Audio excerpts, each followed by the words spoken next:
He annihilated his family. He had to break their bones to get them in this hole.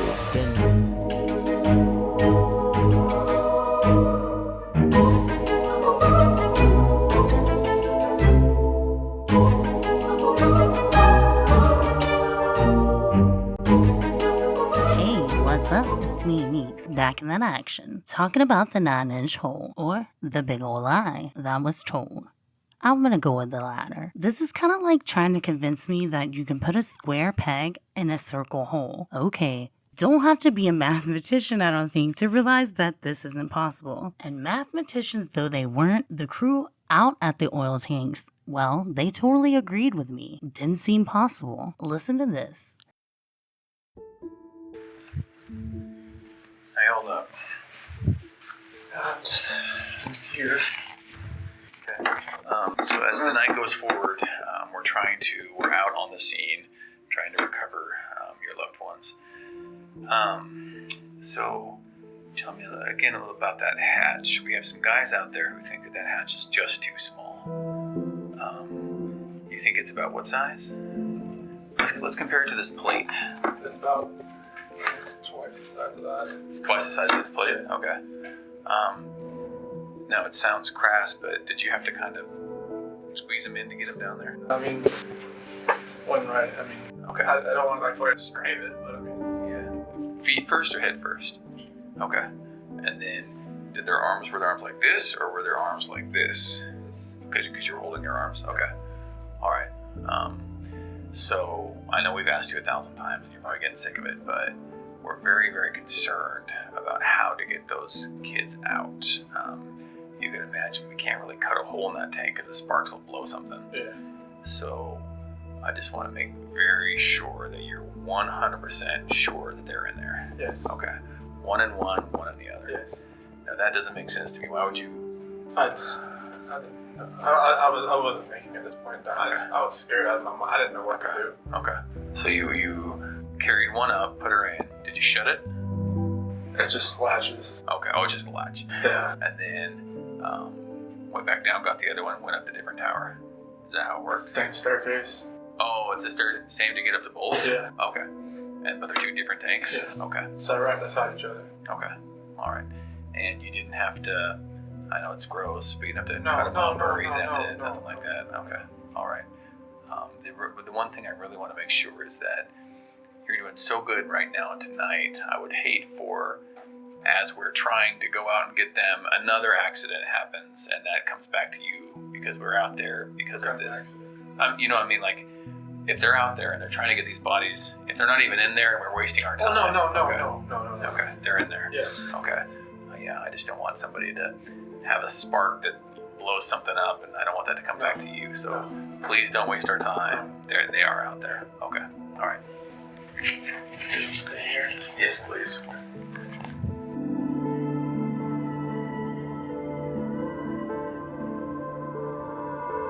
So yeah, you don't have to be a mathematician, like I said, to figure out this doesn't seem possible. I've never believed the 9-inch hole story, and no one's ever convinced me that it's possible. I know people are like, you can wiggle around, blah, blah, blah, but there's either one of two options. Either the remains of the children were not in the condition that is reported in the autopsy, or they didn't go in a 9-inch hole. Dr. Phil knows it, the investigators knew it, the workmen out at the site knew it. But check this out. On the 14th, during Chris's interview, he's describing what he did that morning. Again, I've cleaned up that interview so that we can hear Chris loud as a bell. And so I went downstairs, made my protein shake. It was 5 a.m. That's when I did that. Packed my lunchbox, had my oatmeal, chicken, filled my water jug up. 5:15, I went outside, backed my truck up, loaded up. Had my book bag, my lunchbox, computer, water jug, my big clear container. I put big clear containers in my truck so it's easy just to pull out, pull in, just depending on what I'm going to use. My O-ring kit, and I knew I was going to do some stuffing box rubbers that day, so I got some various open wrenches from my toolbox, and I know those would work better than the ones they would give me. Okay. 5:30, that's when I went to work. Okay. And I hadn't heard from Shanann for about 2 hours there, so I got some various opening wrenches from my toolbox that I know those will work better than the ones they would give me. Okay. I got some various opening wrenches from my toolbox that I know those will work better than the ones they would give me. Okay. I got some various opening wrenches from my toolbox that I know those will work better than the ones they would give me. Okay.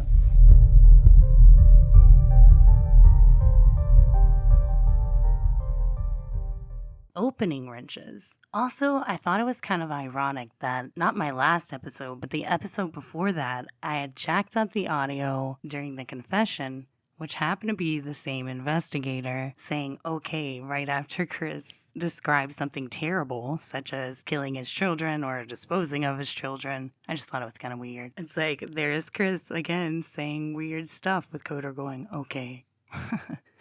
Or saying really important things, in my opinion, to the investigation. I grabbed a few opening wrenches, so he conveys that the wrenches that he had were not going to be sufficient for whatever he had planned. I grabbed a few opening wrenches because I knew the ones I had, blah, blah, blah, blah, blah. Who cares what the thing he states that he was going to have to do right before that? The one part that I care about is that he grabbed some opening wrenches, you guys. The kids never went in that 9-inch hole. Other than that, I'm not a mechanic. I'm not an engineer. I don't know a whole lot about these older tanks because it is actually pretty difficult to find information about these particular tanks because they're very old and they're kind of out of service. And a lot of the fracking tanks that are similar to this now are square and they kind of have a completely different process. But honestly, usually I would be surprised if they even got a complete DNA sample on the girls, considering they were in this biochemical. Now, they've done a lot of studies about the fluid that is inside of these things, and the chemicals used by each company vary so widely that there was just a smorgasbord of results. So it's really difficult to know, but over 90% of these tanks had radioactive materials in them. So that, plus just the basics that we know are in a crude oil substance from one of these pipelines, they would be changing the body on a molecular level. So today, that's really what I want to get into, is more about the tanks, more about Chris's motive to kill the girls, because often, as I said in the last episode, the tanks tend to be people's holdup whenever they consider Watts being the family annihilator versus Shanann. First and foremost, I think that a problem with imagining Watts in this scenario is that people are imagining what they would do. Let's go into it. Hypothetically, let's say Shanann did kill the children. Whenever Watts walks in to realize this, you can't picture him doing what you would do. You can't even hopefully fathom what he would do. You can't even hopefully put your children or your cats or your dogs or whatever in this situation when you're imagining having walked in to a loved one being dead. And here's why. Because these kids were two abused children. They had bruises all over them. Even in the weeks that they were staying with the grandparents, it looked like Bella was still being pinched or what have you. They both are bruised from head to toe in many of the pictures. Unfortunately, that was probably the state of much of their covered body. Imagine how much we've seen Celeste's nose be Rudolph red. Imagine the parts that are covered. Considering that, unfortunately, the children's skin was becoming degloved by the time they were recovered, I'd be very suspicious if they could have told you a whole lot about the condition that their skin was even in before their post-mortem condition.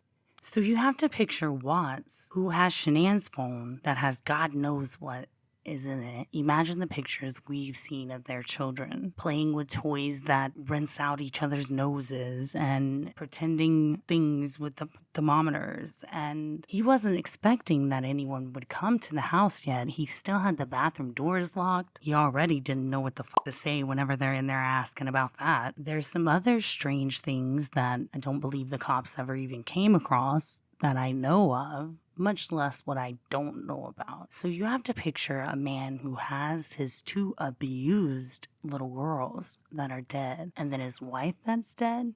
But here's the thing. Here's the one thing that always stuck for me. If you're a regular viewer, you already know that I don't see Watts as the type of father that would get angry enough to avenge his children, and here is why. Because he never got angry enough to protect them. And to me, someone not made of the stuff that would stop this bullshit from ever happening to their children in the first place is not made of killer avenging stuff. But what about this? At that point, it's not even about the girls anymore. It's about his whole life.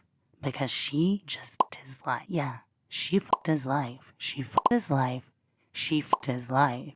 And you guys, forgive me if this is your point of view. I mean no offense. I really don't. And when I say privileged, I don't mean to say that these people don't have their struggles. What I mean to say is they've had a different set of struggles than law enforcement or the American courts. But let me tell you this, whenever she or he murdered those kids that day, it didn't matter which one of them did it. They both did things that culminated into that moment, and he was always going down, always. Now, could he have done things that would make him go down a lot less embarrassingly? Sure. But he was going down. She f***ed his life up. So maybe I could see him avenging himself, maybe, or the life that he saw that he might have with his new girlfriend. What I don't see is there being a motive to be with your new girlfriend unless you run away. Then you could tell me, you could convince me that the motive to be with NK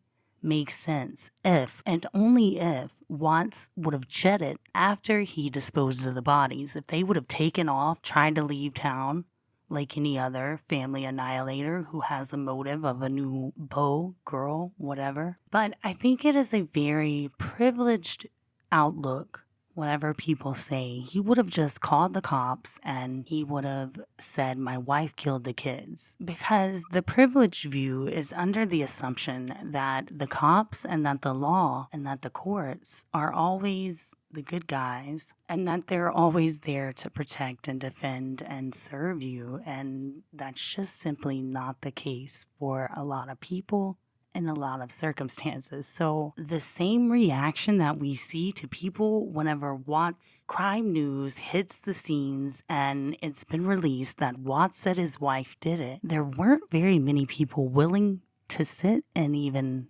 discuss the idea. So he was always going to jail. Now, whenever people were like, he was planning to sell the house, he was planning to do this or that, he was planning to get away. Well, to me, at that point, he knows he's gone. So he's disposed of the girls in some way that he hopes will destroy all of the evidence, such as him and his wife giving the children drugs. And to me, that's always been why there were 2 tanks. I think that, unlike what Watts said, I believe that he put Bella in first. And I believe that as he mentions that he could hear that her tank had less oil in it. He tells the police that. So I believe what happened was he drops Bella, hears a sound that he probably hears every day that lets him know there's only 2 feet of oil in Bella's tank. Well, she was found face down. So I also dismissed much of the data referring to her face. Less than 2 feet of oil. I mean, there wasn't enough oil in the tank that Bella was dropped in to even cover her knees. So there wasn't much to break a fall. So what could you really discern from the damage to her face or to the front part of her body in general? I don't think much. I also somewhat believe the fact that no one had petechia. So check it out. I've been choked a lot. And I've never not had petechia. I've never not had some type of damage from that sometimes worse than others, sometimes where I couldn't even cover it up because it went way past my neck and into my eyeballs and into my face. I've never once had it happen where there wasn't some type of damage like that. And whenever you look up the actual statistics, statistically speaking, over 80% of asphyxiated victims will have this particular symptom, especially someone who's been choked literally to death. Now, you don't have to be a mathematician yet again to know that it'd be very odd to have 3 victims who showed none of those signs. So, my last episode, I went over a lot of things. I had a lot of interesting questions, and I also found this tidbit on one of the Reddit posts that my video got shared on. And they believe 2 different theories. One thinks that Chris killed the kids, the other believes Shanann killed the kids. I'm going to call them A and B. Thank you, A and B, for having this amazing conversation. You guys know who you are.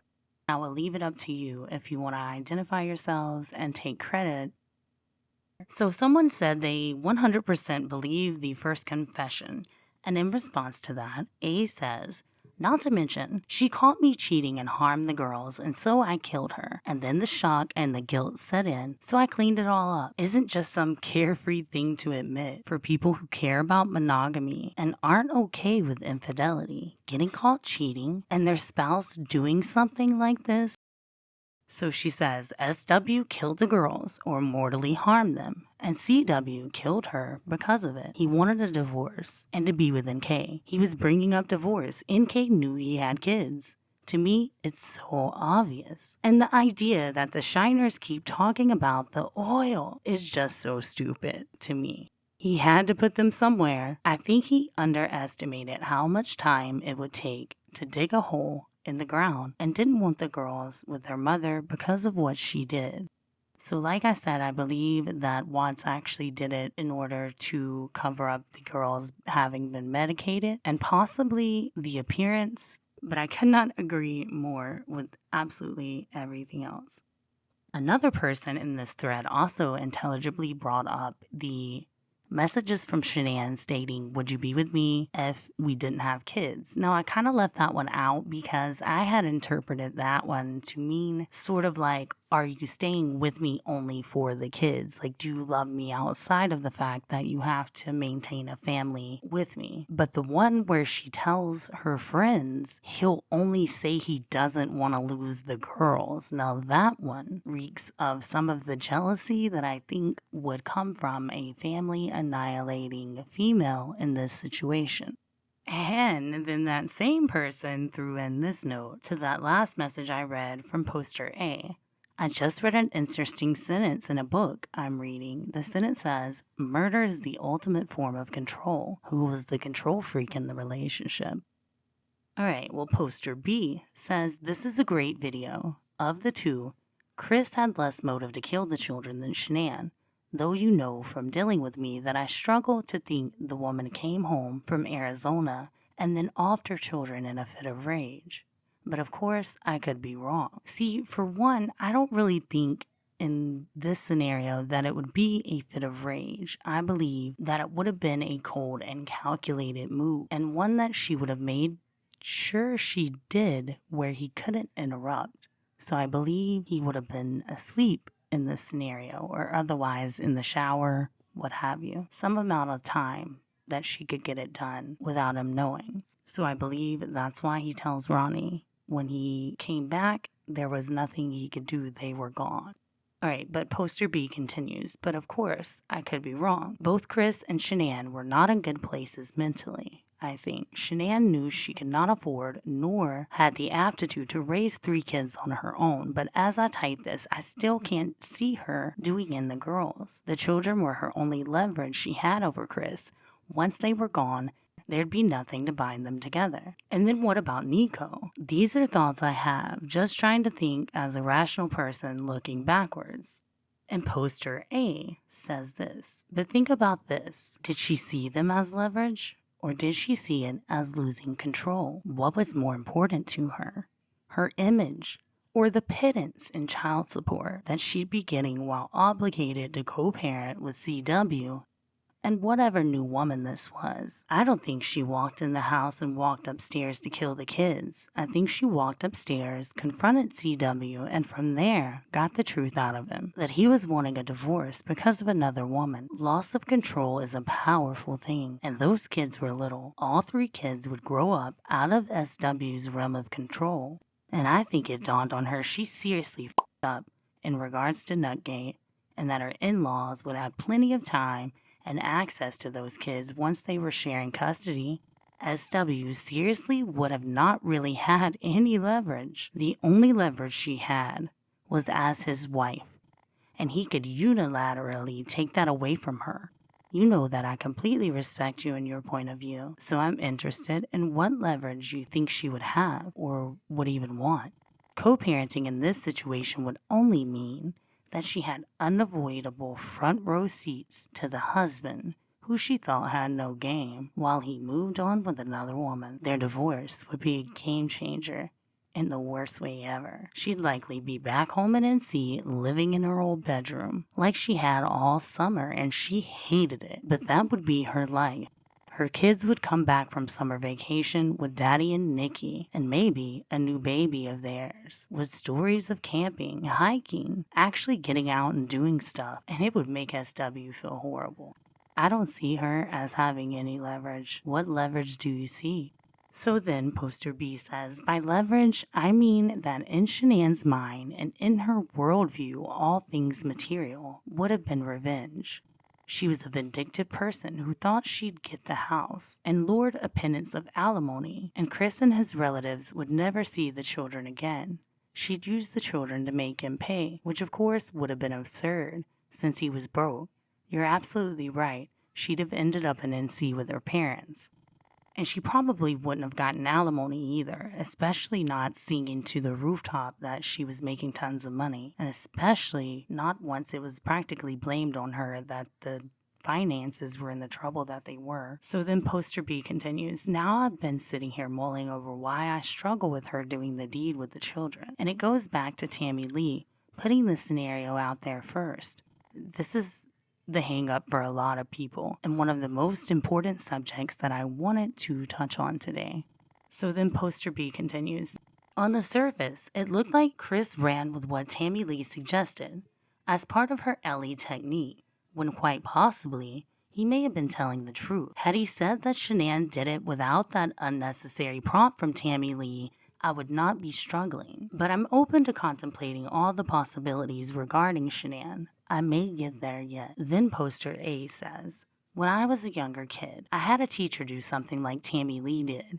Basically, she asked me if X situation had happened, which it did. And then when I said that yes, X situation did, and then she started telling people that it wasn't the truth and that the proof was in the pudding, that it wasn't the truth because she had said it first. Therefore, I was just repeating her. And I'm thinking, you said something that was actually plausible. And Tammy did the same. She didn't say, do you think maybe SW used her unicorn to trample them to death and then flew off on it afterwards? And I'm not intending to be flippant with you at all. When I look at Tammy, I look at someone who has zero experience with this type of thing. She likely has never before and never will after have a case like this. So Tammy didn't know what she was doing. And she said what very possibly could have happened, and boom, here we are. The worst part of all of this case is that I actually believe that SW had a head and mind for numbers and business. Ooh, tell it, girl. I think she did too. I think she got into some shady stuff in NC. I think she did too. Poster A says, but I think she knew how to max out profit, and the only reason she ran the family finances into the dirt and into the bankruptcy office was because she saw it as running CW's finances into the mud and that he was a willing sucker. The very fact that she was confiding in her friends that she was scared he would take the kids from her shows that she knew she wouldn't be taking the girls. And she also knew she wouldn't be getting alimony. They were making less than $70K a year. You don't get alimony on that kind of money. Her speaking to the attorney at the hibachi table leads me to believe that she had looked at the hard numbers on an online child support calculator and realizing that she wouldn't have been able to afford child care on the child support that he would be obligated to give her. She could talk a lot of but she couldn't back it up. She knew that the house would need to be sold. They even already had a realtor. She was very much reality-minded, that things would be majorly changing. She was pulling out all the stops to try and stop the marriage ending, slap whatever band-aid on it, so that her lifestyle wouldn't change. Her own friend in A was divorced, and SW knew there was no real way to keep the girls from CW. And even if she did, there's the nasty idea in her head that CW wouldn't even miss them and would just replace them with NK and keep trucking.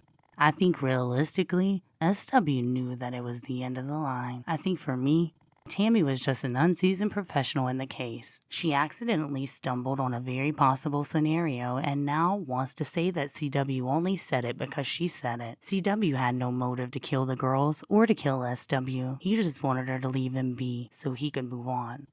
I dare say he might have made peace with paying the most in child support so he could see the girls the least and deal with SW the least. She wasn't staying in that house even if they stayed married. She also couldn't stand being with her own kids. The whole 3 kids alone stuff? Okay, first off, it's absolutely doable, but secondly, why did she have 3 kids then? Is that one extra parent really that crucial? Poster B says, I hear you. I've always said to myself that after Tammy Lee did her polygraph of Chris that Agent Coder should have handled Chris alone. I think Coder had a way of bringing things out of Chris without such utterances as chicks are crazy. Tammy Lee planted the proverbial seed and then wanted to backtrack from it later on. In my view, it was as if she tainted the whole process. Many people have praised her for her work. I can't.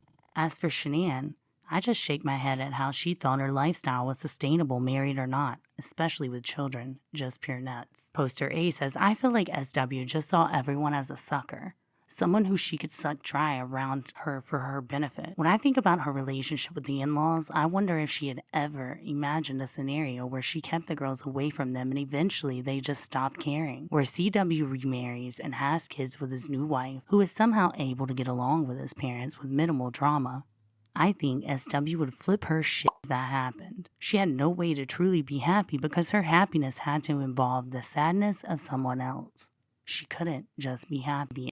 Her comment about being excited about the baby and CW not being excited just was so weird to me. I don't know if you've been pregnant, but I have. It shocks me when people think that women are flippantly penciling in abortions between brunch and a pedicure like it's nothing. When you're pregnant, you want that baby. And anyone who is being negative about it is the enemy, especially for someone like her. She's not the scared pregnant teen who got pregnant under undesirable circumstances. She's the married mother of 2 who is joyfully announcing a very wanted baby allegedly. For her to go back on that is so weird.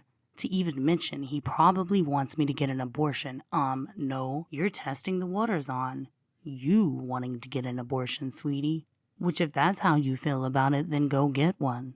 Don't bring another child into this world who you're going to subject to your up munchy behavior.